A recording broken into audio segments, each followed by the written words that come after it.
Assalamu alaikum, hurmattуу Desin TV kanalının görөрmandары. Sizler менен мен блогер Бакыт Сулайман. Бул жолку биздин контент жалаң саясат жөнүндө болмокчу. Анткени мен билемин, ушул менин аудиториям көбүнчө саясатчы, ушундай саясатты жакшы көргөн аудитория. Мен сиздерге бул жолу достор, мен өткөндө мындай шарттуу түрдө айттым эле, кыргыздын мындай коомчулугу мен кыйынмын деген, саясатты түшүнөмүн деген адамдары bir 4 topқа bölünüp kaldı. Hem bu menin jeke mындай şarttуу түрдө bölüp koygon toplarım da. Men albatta çoğ sayasatçı, je bolboso bir analitik emesmin, özüm жөн гана блогермин. Ошол 4 topқа bölünüp кандайдыр бир мисал үчүн тиги батышчыл демократтар деп коебуз, ушул Текебаевдин азыркы бара жаткан Роза Отунбаева, Каныбек Иманалиев, ошол эле Феликс Кулов да ошол жакта экен, Равшан Жээнбеков сыяктуу ушундай батышчыл либерал көз карашты караган бир топ азыр негизинен ушул конституциялык өзгөрүүгө каршы болуп жаткан чоң күчтүү топ. Ал эми экинчи бир топ, мен өткөндө айтып кеткенмин, ушул реформатор кандай деп койсок, ушул Садыр Жапаровдун Kurultayçı reformatör тобу деп шарттуу түрдө атаганмын. Анткени булар Курултай институтун киргизебиз деп жатышкандыктан мен Курултайчы деген сөздү кошуп койдум. Ал эми үчүнчү топ Адахан Кимсанбаевич Мадумаров мындай тартып келе жаткан. Бул Адахан Мадумаров тиги батышчылдар жака дагы кошулбайт, Садыр Жапаровго дагы кошулбайт, өзүнчө консервативдүү мындай консервативдүү деп айтканымдын себеби булар советтик системаны мындай жактаган сыяктуу, советтик мектептерди ошол эле зыңкыйган мындай мыйзамды, тоталитардык, авторитардык деп коебузбу, тетиги Каримовду айтып жүрөт, Путинди айтып жүрөт. Ушундай көз караштагы бир агым да, бул дагы чоң агым, бул үчүнчү агым. Ал эми төртүнчү агымды айта турган болсок, бул Бактыбек Калмаматовдун артынан бара жаткан жаштар, бул акыркы кездердеги жаштар баардыгына таарынган сыяктуу, ошол эле либералдарды дагы жактырышпайт, ошол эле Адахан Мадумаровду дагы, ошол эле дагы башка командаларды дагы жактырбаган биздин өзүбүздүн гана көз карашыбыз бар. Баардыгы туура эмес, биз керек болсо революция жасап жиберебиз деген өзүнө өзү ишенген мындай башка бир күчтөр да. Мен буларды тиги башка жагына да кошпойт элем, төртүнчү топ катары коюп койдум. Мен балким мен бул жерден адашып жаткандырмын. Ушундай шарттуу түрдө 4 топко бөлүп койгонбуз достор. Азыркы негизги айта турган тема, мен кече күнү Кыргызда мындай алдында бара жаткан чыныгып тажрыйбанын үстүндө практик окумуштуулар бар да, жөнөкөй окумуштуулар эмес. Бизде мисалы үчүн тиги Илимдер Академиясында тетиги юридика илимдеринин доктор, экономика илимдеринин доктор, ошол эле Акылбек Жапаров да экономика илимдеринин доктору болсо керек. Андай доктор, профессор, кандидаттар абдан көп. Ал эми жыйынтыгы жок да биздин мамлекеттечи. Илимдер Академиясы эмне кылып жатат, МИСИ деген бар, научный институт стратегических исследований деген. Булар эмнелерди кылып жатат белгисиз. Мындай ушундай чоң окумуштуулар, чоң кыйындардын мамлекеттен миллиондогон акчаларды жеп жаткан окумуштуулардын тобу бар. Ал эми мисалы үчүн бир кыргыздын экономикасына бир велосипедди ойлоп чыгарып, же болбосо бир мындай экономикалык жактан бир нерселерди киргизген практик окумуштуулар жок да. Ал эми чынын айтканда мындай карап көрсөк, практик окумуштуулар дагы бар да, аяк биякта жүргөн окумуштуу, иштеп жүргөн адамдар. Ошондой күчтүү эки саясатчы кече жакында сүйлөшкөн экен, телефон мындай маек кылышып, өзүңүздөргө дагы мен кийин айтып коем кайсы каналдан чыга турган. Ошондой адамдардын бири Талант Рыспаев деген техника илимдеринин Германиядагы бир жогорку окуу жайларынын илимдердин доктору, Германиядан жактаган бул киши. Ушул темирлерди эритүү жана башка боюнча 21 кылымдын кадрлары деген Акаевдин кезиндеги программа менен кетип 20 жылдан бери Германияда иштеп, Кыргызстанга келип, Казакстан, Өзбекстандарда жүргөн ушундай практик доктор наук да булчу. Ушундай кишилер бар.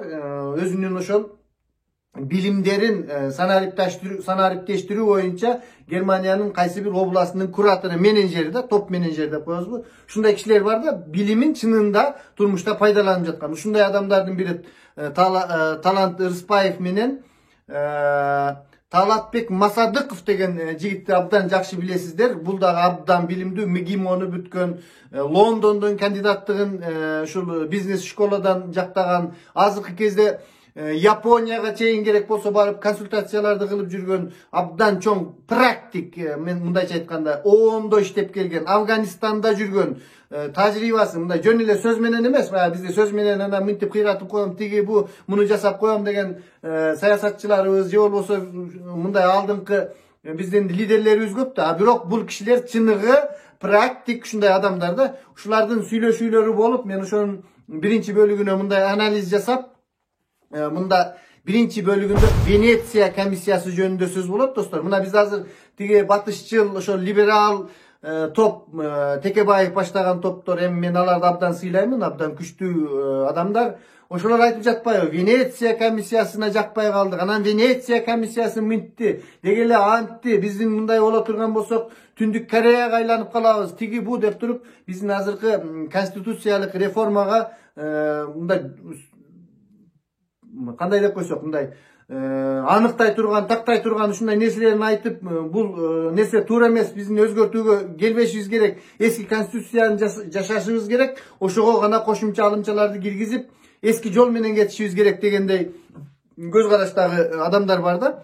Ошолорго ушул Венеция комиссиясы деген эмне, ушул эки практик Талатбек Масадыков менен Талант Рыспаев экөө сүйлөшүп, сонун маек кеткен да достор. Биринчи бул маектин башында ушул айтып коеюн, кайсы жактан маалымат булагы деп теги айтып калышат го. Маалымат булагы профессор Рыспаев деген каналды ачыптыр ушул Талант Рыспаев агай.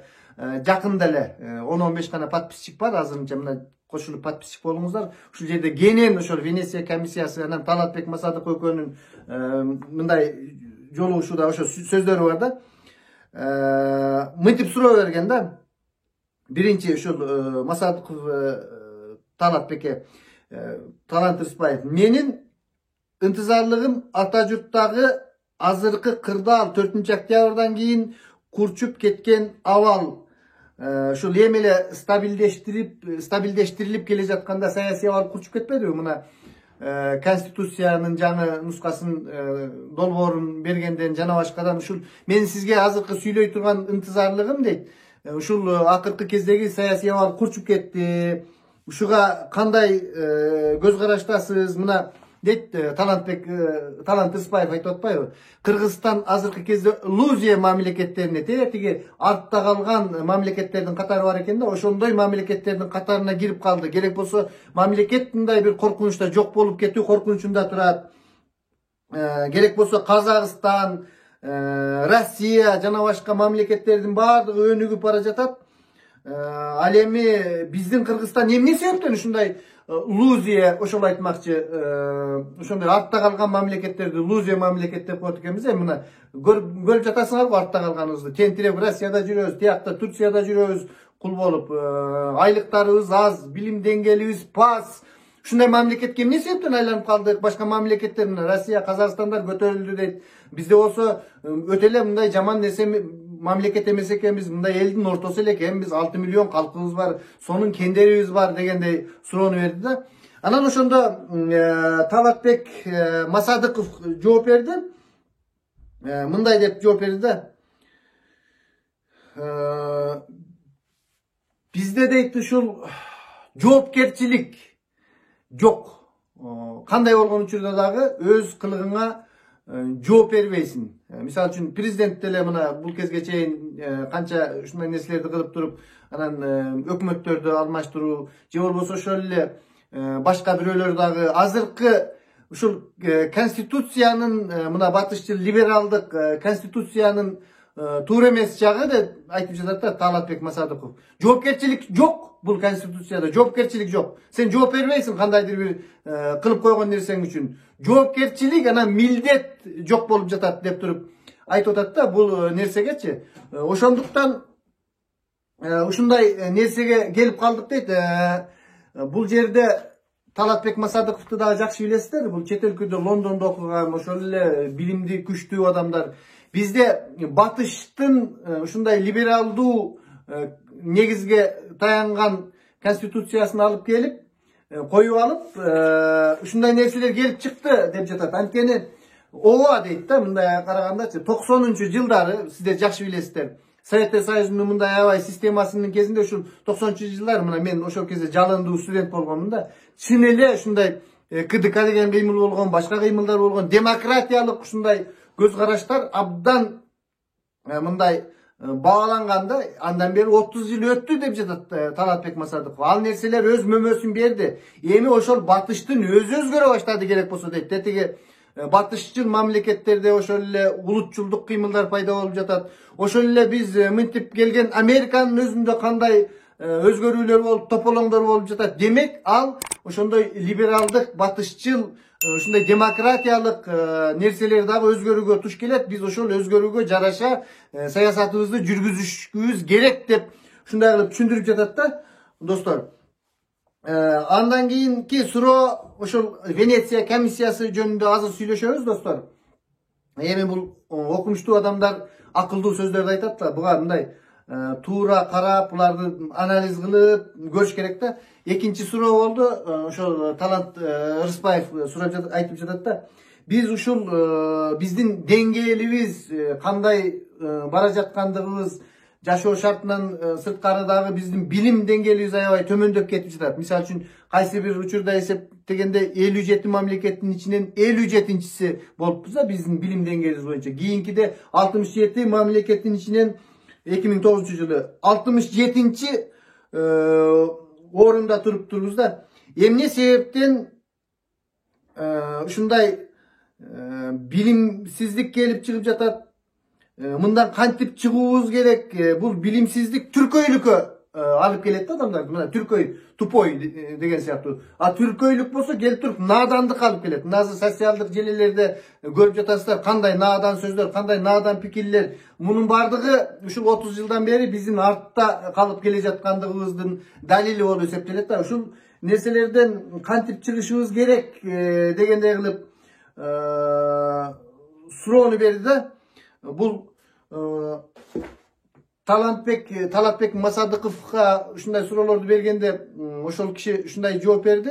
Бул дагы болсо ошол биздин жанакы батыштын, мен айтып жатпаймынбы, батыш деле өзгөрдү 20-30 жылдан бери. Ал нерселер мындай колдонулбай тургандыгы биздин кыргыздын маданиятына, каада салтына ошондой нерселер туура келбейт экен да. Биздин өзүбүздүн каада салтыбыз бар, өзүбүздүн аң сезимибиз бар. Ал эми тиги Каныбек Иманалиевдер айтып жатпайбы?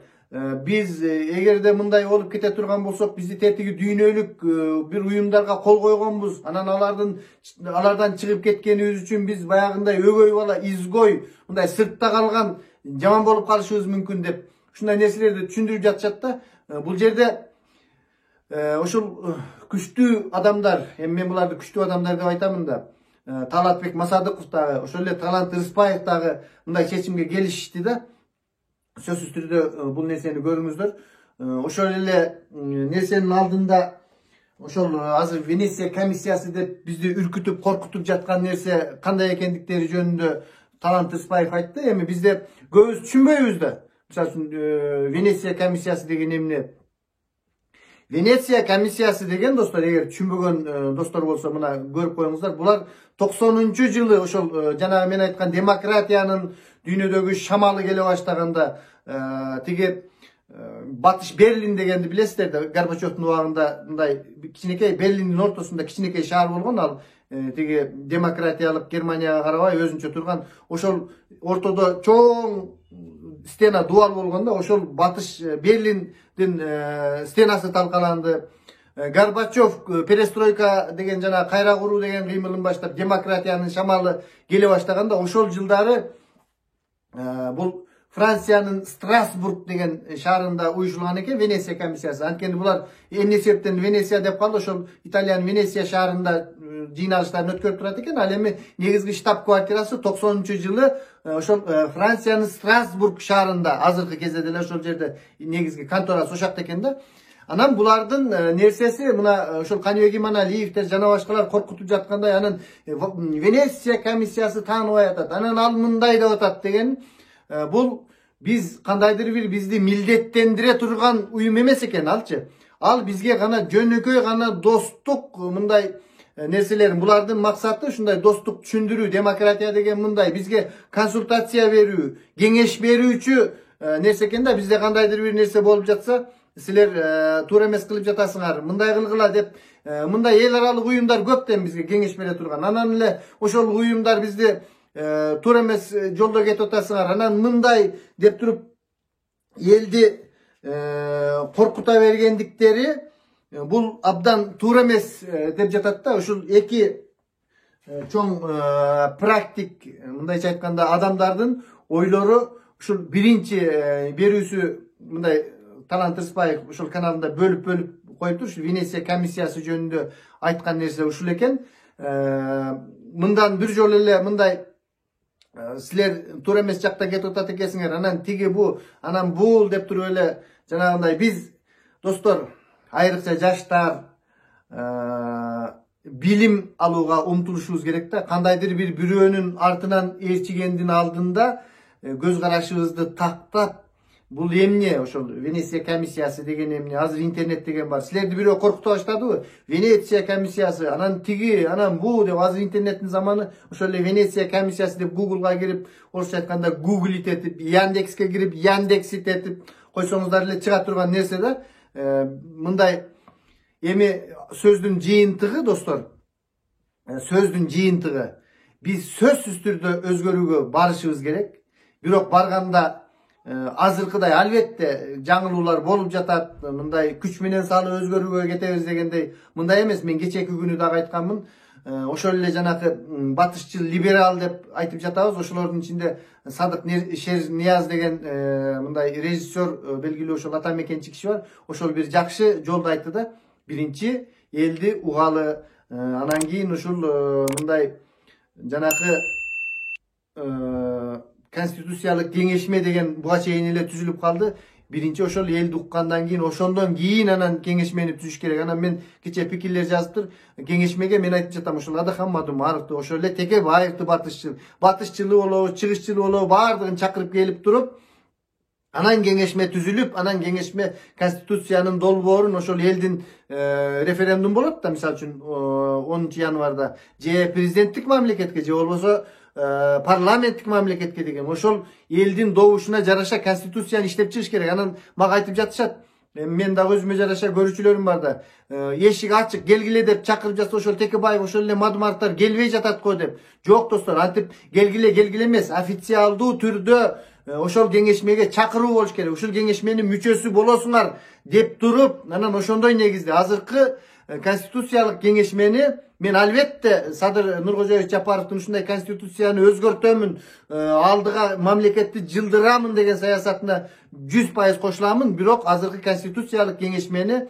мындай эртерээк түзүп койду. Чын эле муну токтотуш керек, булардын иш амалдарын токтотуп таратып мамлекеттин жөндөн жөн бюджетин кетирбей. Анан ошол референдумдан кийин ошого жараша жаңы конституциялык кеңешменин курамын ошол эле Адахам Мадумаров болуш керек, ошол эле Текебаев болуш керек, ошол эле башка саясатчылар баарын чогултуп азыркыларды. Анан түзсө жакшы болмок эле деп айтам да. Андан кийин акыркы 1 мүнөт дагы сүйлөп коеюн достор. Капа болбоңуздар, узартып көп сүйлөп койду деп. Кечээ күнү маалымат кетти, жогорку кеңештин ошол ичиндеги аппараттарын алууга биринчи 6 миллион 600 миң сомдук аппарат, азыр болсо 14 миллион сомдук аппарат, баарына компьютер керек экен, баарына негизинен булардын ошол 14 миллион сомдук нерсеси жалаң эле ушул компьютердик техникага алынууга жумшала турган акчага тендер жарыяланды деп калат да. Эми 14 миллион сом ушундай кыйынчылык болуп, экономикалык каатчылык болуп жатканда,